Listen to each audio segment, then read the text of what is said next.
So if Martin Luther King was right,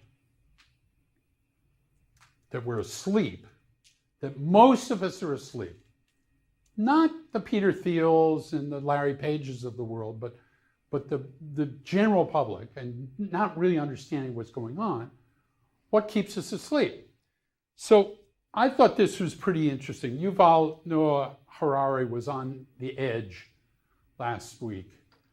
And he said basically, he was putting forth a pretty dystopian vision. And the vision was essentially around the fact that, the rich would be able to pay for longer lives and all sorts of things. And, they'd have all the advantages.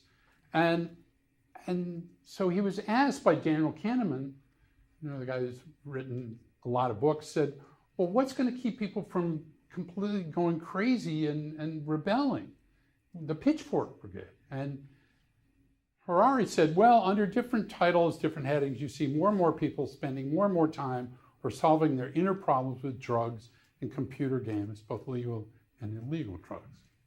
So I was brought back to one of my favorite books, Aldous Huxley's Brave New World, in which he envisioned a world in which we would all take drugs called soma, and we would all be ensconced in this deep, entertaining revolution called the feelies. And we would be so passive because we'd kind of be stoned and enjoying the movies that we wouldn't object politically at all.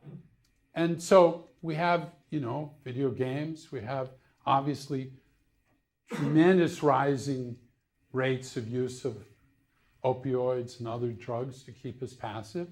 And now, as Chris Sullentrop, who's New York Times reporter on video games, says, virtual reality, porn, that's it, man. That's where it's all going. And there's the ultimate kind of pacifier.